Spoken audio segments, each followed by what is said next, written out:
Sampurasun, apa kabarnya ini para anak negeri dimanapun berada? Semoga semuanya dalam keadaan baik ya. Coba, bismillah. Selamat.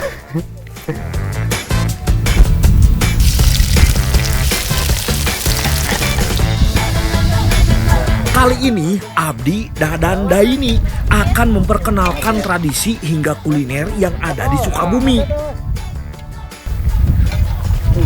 Wangi banget.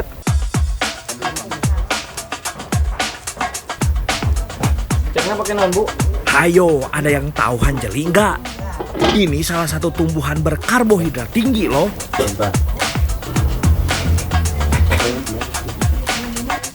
Gimana cara mendapatkannya? Nanti saya kasih tahu ya. Nah, itu jadi murah kali mah. Kedah segut gitu. Omes, cepet ageng. Ada yang tahu kalau anak perempuan juga bisa disunat? Nah, di kampung saya mah ada loh tradisi seperti ini. Jonan mawa diri sing taliti satinjak make pikiran iya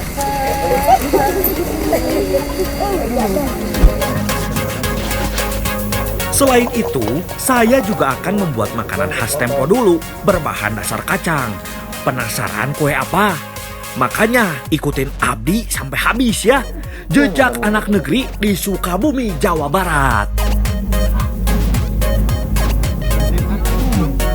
Gurih ya, Bang.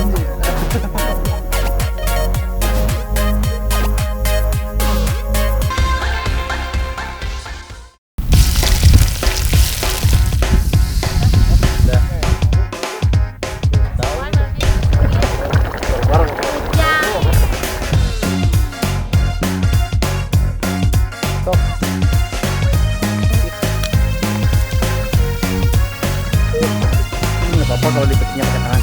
Gak apa-apa. Sebelum mulai mengenal lebih jauh kampung halaman Abdi, hayu atau Abdi ajak masak makanan khas yang berbahan dasar dari hasil perkebunan di Sukabumi. Hari ini saya akan masak makanan waktu saya kecil dulu. Masak pecang kan ya, Bu? Iya. Bahannya ada apa aja? Ada singkong, ada kelapa, garam, terus? sama ini kacang tanah. Ya udah langsung buat aja, Bu. Tah, ayeuna mah kita bagi tugasnya, Bu. Abdi kupas kacang, nah Ibu yang lebih ahli marut kelapa nih. Saya cobain ya, Bu. Boleh? Gimana rasanya? Gurih rasanya. Wah, Ibu mah meni cepat pisan euy marutnya. Sudah ganti aja yang diparutnya jadi singkong. Abdi aja belum selesai ngupas kacangnya. Setelah diparut, campur semua bahan jadi satu. Beri garam dan aduk hingga rata. Aduk terus ya, Bu, jangan kasih kendor. Setelah tercampur rata, bungkus adonan pecang dengan daun pisang. Oh iya, jangan lupa ya, daun pisangnya teh dipanaskan dulu ya, agar mudah untuk dibungkus. Anu rapetnya, Bu, biar nggak tumpah. Setelah dibungkus, kukus di dalam dandang dengan rapat. Nah, ini mah tinggal nunggu matang saja nih. Nah, akhirnya pecang siap ya untuk dinikmati. Nih, pecangnya udah matang, saatnya kita makan. Ayo tuh, Bu, dimakan, Pak. Makan, Pak. Wah, memang enak, euy. Rasa dari pecang benar-benar mengingatkan Abdi saat kecil dulu. Kini memang cukup sulit menemukan makanan ini jika tidak membuat sendiri. Walau sederhana, makanan ini cukup menyehatkan dan mengenyangkan loh. Bahan dasarnya terbuat dari karbohidrat. Cocok ini mah buat yang mau diet. Rasanya enak banget. Ada gurihnya, ada manisnya dari kacang. Wah, pokoknya raos pisan. Mau tahu nggak artinya pecang itu apa? Pecang itu singkatan dari sampe, singkong, dan juga kacang. Jadi pecang. Mudah kan? Nama makanan di kampung Abdi tinggal disingkat aja. Nggak mau ambil pusing. Segernya pemandangan di daerah kampung abdi. Sejauh mata memandang, kita akan disuguhi pemandangan hijau dari perkebunan warga.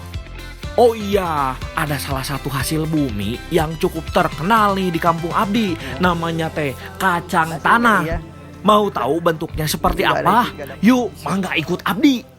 Mau digendong. Capek. Digendong. Enggak. Ada apa itu teh? Kok kayak ada anak kecil yang ribut-ribut?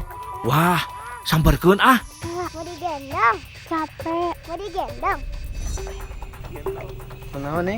Ini mau digendong tapi udah deket capek. Capek. Oh, yang digendong ke mana, Neng? Sana. Oh, ayo tuh nyawe, ayo. Digendong ke teteh ya. Digendong. Udah lama juga nih nggak gendong anak kecil. Lagian mau pada kemana ya? Ya udahlah, jalan terus aja. Wah, ternyata si Neng-Neng ini mau ke tempat ibunya yang sedang panen kacang, Kak beneran yo bisa ikut panen. Siapa tahu nanti Abdi dapat kacangnya.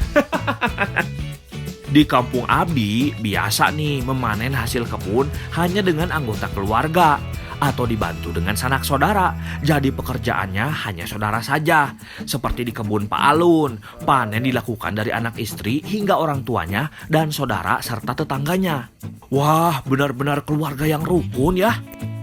Dalam sehari panen kacang tanah bisa hingga puluhan kilo. Biasanya panen satu kebun bisa dilakukan hingga beberapa hari. Panen dilakukan saat musim hujan agar lebih mudah untuk mencabut atau memanen kacang yang memang tumbuh di dalam tanah. Jika musim hujan, tanah lebih gembur dan lebih mudah untuk mencabut kacang dari dalam tanah. Oh iya, kacang tanah di sini teh bukan kacang biasa yang suka direbus atau dijual kemasannya. Nih, lihat, kacang berbentuk hampir bulat dan terdiri dari satu kacang saja. Nih, salah satu hasil bumi dari Jampang Tengah, Sukabumi. Namanya kacang tanah. Kalau orang biasa sih pada umumnya tahu kacang tanah tuh yang isinya 3. Kalau di sini tuh kayak gini nih. Nih. Yang dinamakan kacang tanah di sini seperti ini nih, mirip kacang polong. Kalau masyarakat umum menyebutnya kacang Bogor. Nama ini karena jenis kacang ini banyak dijajakan di kota Bogor. Karena panen dilakukan oleh keluarga dan sanak saudara, jadi semua jenis usia ikut memanen nih. Dari anak-anak hingga orang tua. Ini mah bisa sambil bermain atau piknik ya. Ditambah pemandangan dan udaranya yang masih segar. Wah, gak terasa nih. Karena dilakukan dengan senang hati sambil saling bersenda gurau, satu lahan telah selesai dipanen. Memang segala sesuatu yang dikerjakan secara bersama-sama akan terasa lebih ringan dan cepat. Hari ini kita akan masak masakan khas dari Jawa Barat. Jadi hari ini kita mau masak apa teh? Angen pahinum. Angen pahinum. Bahan-bahan untuk masak kali ini cukup banyak, Hayu teh langsung aja. Abdi kebagian tugas memotong bahan-bahan dan mempersiapkan sayurnya nih. Sementara itu, Teh Owi mah menghaluskan bumbu seperti bawang merah, bawang putih, kemiri, serta bumbu-bumbu lainnya. Oke teh, bahan-bahan sudah siap nih. Bumbu juga sudah halus ya teh. Apinya juga siap nih. Hayulah teh, kita mulai masak. Pertama, masak bumbu yang telah dihaluskan hingga harum. Lalu tambahkan air sedikit dan tunggu hingga matang. Masukkan salam dan sereh untuk menambah cita rasa pada masakan. Masukkan juga ini teh santan agar menambah gurih pada masakan.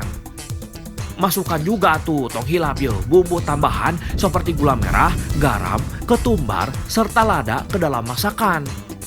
Wah, aroma masakan sudah tercium, bikin perut auto kosong, kukur bukan. Kini tinggal masukin sayurannya nih, masukkan rebung, suuk, jagung, dan yang terakhir bahan utamanya nih, kacang tanah khas Sukabumi. Wah, ini mah sudah bisa Abdi pastikan, pasti rasanya ngeunah pisan ye. Aduk dulu ya teh, biar bumbu menyerap sempurna, jadi makin mantap makannya nanti. Terakhir, masukkan kelapa yang sudah disangrai ke dalam masakan. Waduh, teh, udah gak sabar, saya teh mau nyicip. Sebetulnya pahinum ini biasanya dibuat untuk merayakan 40 hari bayi yang baru lahir. Makanya ada beberapa bahan tambahan yang wajib jika membuat pahinum, seperti kacang-kacangan. Namun tidak ada larangan juga jika ada yang ingin membuat sayur yang isinya banyak menggunakan jenis kacang-kacangan ini. Akhirnya angeun pahinum siap untuk disantap. Ini nih yang saya tunggu-tunggu, saatnya makan. Ayo teh, cobain nih teh. Oke. Wah, bener euy, rasana tiada tandingannya ini mah.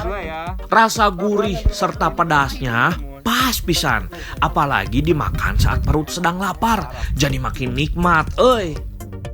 Rasanya enak, manis asinnya pas, gurihnya berasa dari santan. Terus yang saya lebih sukai dari kacang tanahnya tuh, rasanya lembut. Mantap. Ayo Pak, teh, makan lagi.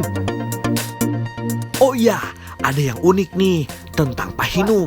Kabarnya makanan ini akan terasa hambar jika sebelum 40 hari orang tua dari sang anak sudah melakukan hubungan suami istri.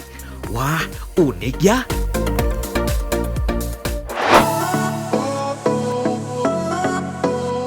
Hari ini, Abdi bersama Kang Ika akan mencari salah satu bahan sayur yang wajib hadir dalam acara-acara tradisi di Sukabumi nih. Namanya lompong. Kalau bahasa Indonesianya, talas.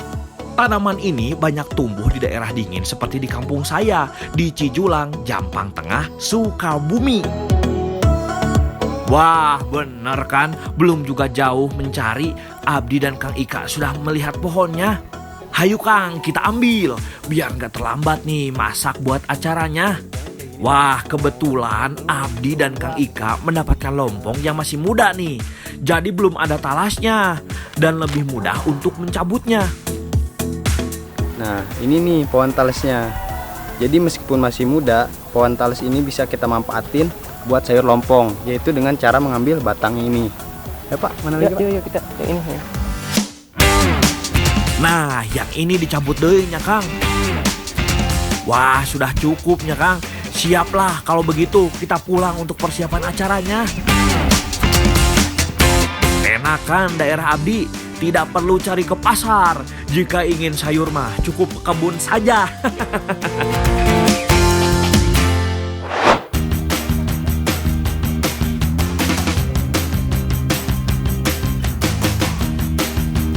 Hayu atuh teh, kita langsung masak aja.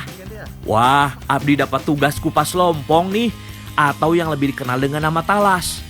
Ini yang diambil batangnya ya. Hati-hati ya, getahnya mani banyak pisan. Oh iya, menurut Teteh, nggak semua jenis lompong atau talas bisa dimakan nih. Ada juga yang gatal soalnya. Nah, si Teteh ngaluskan bumbu nih. Bawang merah dan kawan-kawannya dicampur jadi satu dalam cobek untuk dihaluskan. Sayur lompong memang menjadi menu wajib saat ada upacara adat atau tradisi di kampung Abdi nih. Setelah dipotong, Abdi cuci bersih ya teh, biar kuman dan kotoran yang menempel di batang talas hilang. Saat tos dicuci bersih, kini lompong dikukus terlebih dahulu agar nanti lebih cepat matang saat dimasak. Jangan terlalu lama ya mengukus lompongnya, nanti kelembekan kurang enak nanti dimakannya. Bumbu sudah halus, lompong juga sudah siap nih. Hayu atuh teh, kita masak.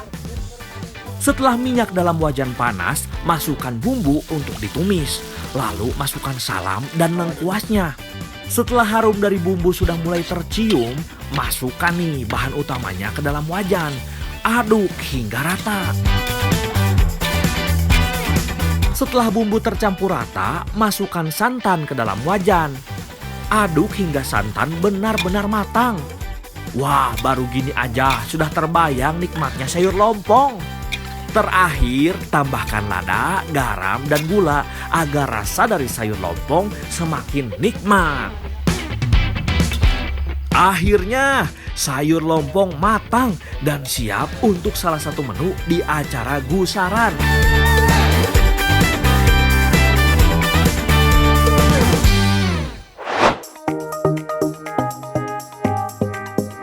Kaya dan kentalnya dengan adat tradisi, hari ini Abdi akan mengikuti upacara yang bernama gusaran. Penasaran gimana bentuk acaranya? Hayu atuh, ngiring jeung Abdi. Hari ini saya akan mengikuti acara gusaran yang ada di salah satu desa Cijulang, Kecamatan Jampang Tengah, Kabupaten Sukabumi. Acara gusaran ini biasanya dilakukan oleh masyarakat sekitar untuk anak perempuan mereka yang berumur 1-10 tahun. Dan biasanya dijadikan sebagai simbol penyempurnaan agama yang dianut oleh anak tersebut. Setelah semua siap, Paraji langsung memulai acara yang ditandai dengan mendandani anak yang akan melakukan acara gusaran. Wah, meni pinter pisan dedeknya, diem aja euy didandanin. Gusaran merupakan salah satu kebiasaan dalam masyarakat Sunda berupa acara syukuran bagi anak perempuan. Acara ini bertujuan untuk mencari keselamatan diri dari segala gangguan dan kesengsaraan. Selain itu, gusaran pun bermakna untuk mengingatkan si gadis bahwa dia kelak akan dewasa dan memasuki usia akil balik. Harus rajin beribadah karena jika ditinggalkan, dosanya sudah ditanggung oleh dirinya sendiri. Lalu si anak diberi air kelapa untuk diminum. Air kelapa mempunyai makna sebagai air bersih untuk membersihkan si anak dan mempunyai harapan si anak akan menjadi anak solehah dan anak yang berguna bagi orang tua dan negaranya. Setelah mendoakan si anak, kini saatnya untuk memandikannya. Abdi berperan untuk memayungkan si adik nih. Ini memiliki makna pelindung si anak buat di dunia. Si anak akan dibawa ke sebuah pancuran atau air yang mengalir bersama kedua orang tuanya serta Paraji. Sampai di pancuran, sang anak akan dimandikan dengan air beras dan juga air kembang. Wih, segernya dek. Setelah dimandikan, sang anak kembali dipakaikan baju serta didandani. Abdi mah tetap mayungin, emang ini tugasnya. Si anak kembali dibawa untuk melakukan prosesi selanjutnya. Kini proses selanjutnya nih, si anak disuruh untuk menggigit uang sambil didoakan.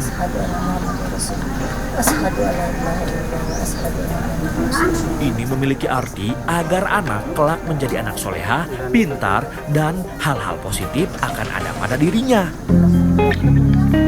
Nah, kini masuk proses kehidupan nih, atau kehidupan kalau dalam bahasa Indonesianya.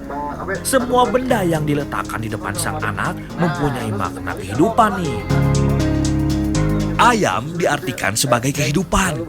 Kelapa memiliki arti kepala, sedangkan telur mengibaratkan mata. Sedangkan beras dan gelas diibaratkan bekal kehidupan. Nah, yang terakhir bumbu mengibaratkan supaya bekal hidup ada di keselamatan. Wah, intinya mah kebaikan untuk si anak ya. Sang anak pun diikat oleh Paraji dan diikatkan pada ayam. Ini sebagai tali kehidupan yang diibaratkan pada ayam. Lalu tali pada keduanya dipotong sambil didoakan untuk keselamatan sang anak. Lalu darah ayam diambil sedikit untuk ditempelkan ke anak dengan tujuan darah ayam yang sehat dan sebagai lambang kehidupan mengalir ke sang anak agar dapat selalu sehat dan selamat. Nah, inti acara gusarannya udah selesai nih. Cuman masih ada 2 prosesi yang mesti dilaksanain, yaitu bekakak sama saweran. Ada satu menu lagi nih yang wajib dan selalu ada saat ada acara upacara atau tradisi di tanah Pasundan, yaitu bakakak ayam. Yang matang ya Pak, biar nanti saat dimakan enak. Wah, sepertinya sudah jadi ya Pak ayamnya. Potongan daging bakakak pun diberikan kepada sang anak yang memiliki arti rezeki untuk sang anak. Nah, ini acara pamungkasnya, saweran. Ini mah acara yang paling ditunggu nih.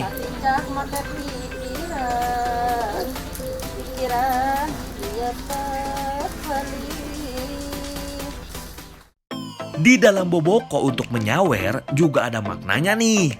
Beras dan uang menjadi bekal kehidupan. Lalu ada kunyit yang melambangkan cahaya emas.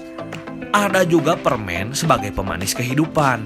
Dan terakhir bunga agar nama sang anak menjadi harum dan terkenal. Amin. Hayu tuh Bu, disawer. Wah, yang tadi sepi jadi rame euy. Aduh, kalau bukan karena megang payung, ini mah pasti Abdi ikutan nih. Dengan berakhirnya acara saweran, berakhir juga acara tradisi gusarannya. Kini Abdi dan yang lainnya tinggal menikmati menu makanan yang telah disajikan. Eits, sebelum makan kita berdoa dulu atuh, agar lebih afdol. Nah, acara gusarannya udah selesai nih. Saatnya kita nikmatin makanan yang disajikan oleh tuan rumah. Ayo. Wah, pas banget euy. Udah mulai capek megangin payungnya. Hayulah Pak, Bu, kita santap makanannya. Hidup di dalam negara yang mempunyai ragam tradisi memang sangat mengasihkan. Kini tinggal bagaimana kita melestarikannya agar tidak punah.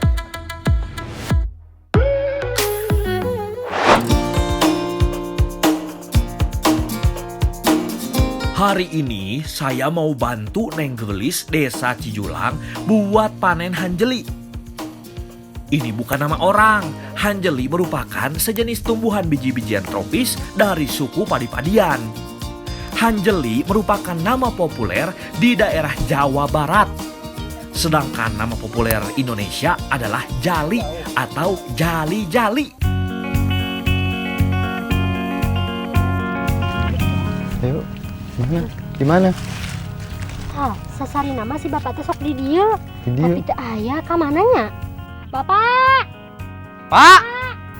Yuk, aya naon, Neng? Iya, badannya anak buah Hanjeli. Sok, mangga alaan we nu beres arasak. Mun, Pak. Wah, udah dapet Kemana izin nih, tinggal eksekusi. Pengambilan hanjeli dilakukan secara tradisional nih, menggunakan alat yang cukup unik, namanya etem.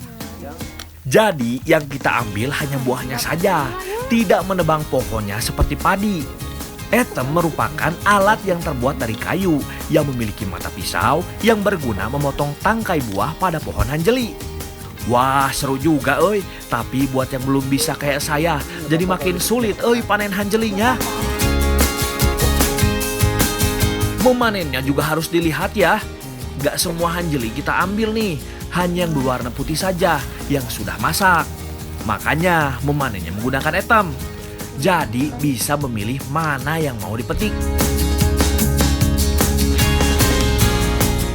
Bapaknya datang euy, mau nunjukin hanjeli yang sudah masak nih.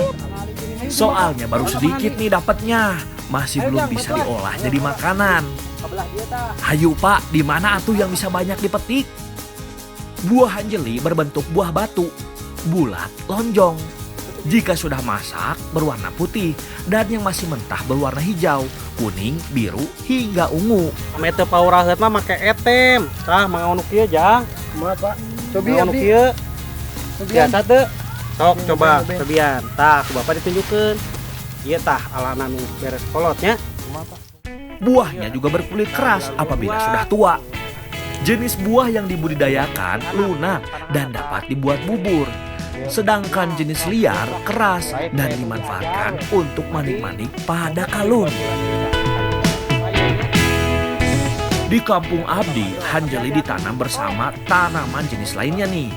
Ini agar pemanfaatan lahan maksimal dan dapat memanen lebih dari satu jenis tanaman tiap bulannya. Wah, pinter kan masyarakat di kampung Abdi? Karena masih dari keluarga padi-padian, hanjeli juga mengandung karbohidrat yang cukup tinggi nih. Jadi cocok buat pengganti nasi. Kumaha Neng, tah cukup? Sakieu mah atos, Pak. Oh, nya canak we atuh ka bumi, kasih emaknya. Nya, Pak. Wah, karena dibantu si bapak, nggak terasa sudah cukup banyak juga nih hanjeli yang didapatkan. Jadi penasaran ini mau dibuat apa? Neng Anissa, abdi giring ka buminya.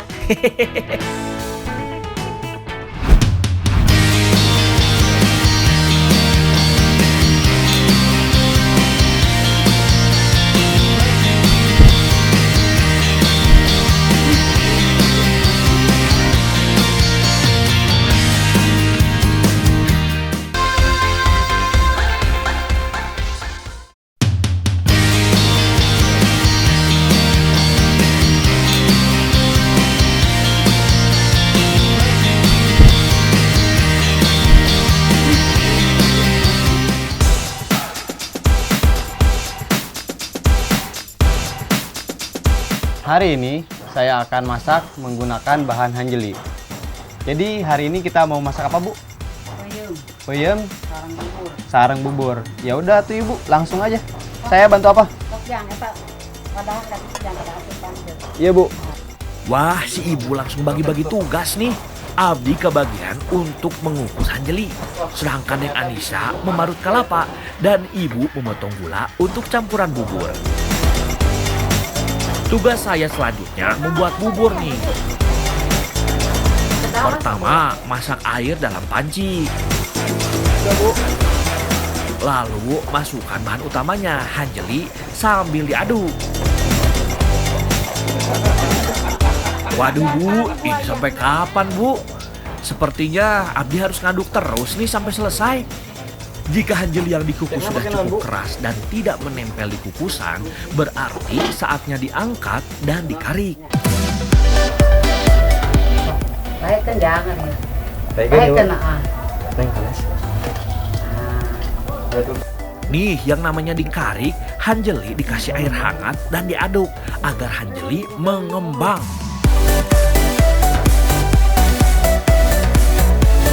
Neng tos aja. Oh, atas, Bu. Oh iya atas mah eta belahan eta tah naga. Tak belah we neng.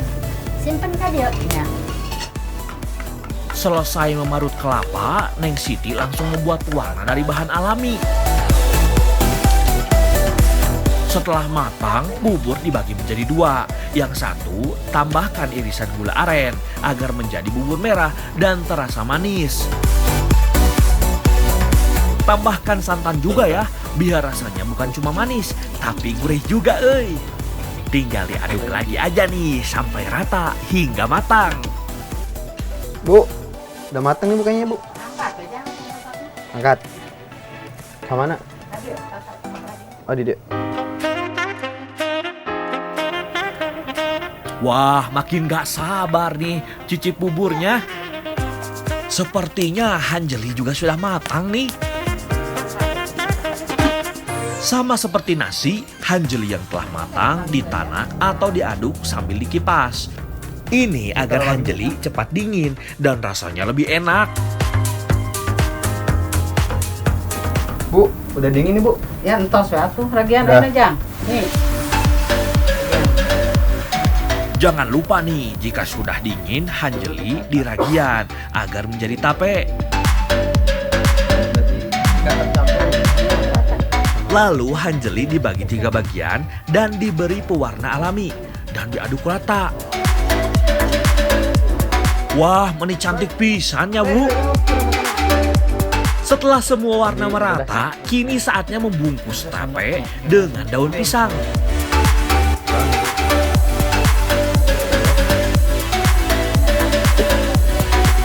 Oke, selesai sudah. Bubur hanjeli serta puyum hanjelinya sudah siap untuk dinikmati. Udah jadi nih bubur sama peyemnya. Gak semua tempat ada beginian. Ayo Pak, Bu, dicobain, dimakan.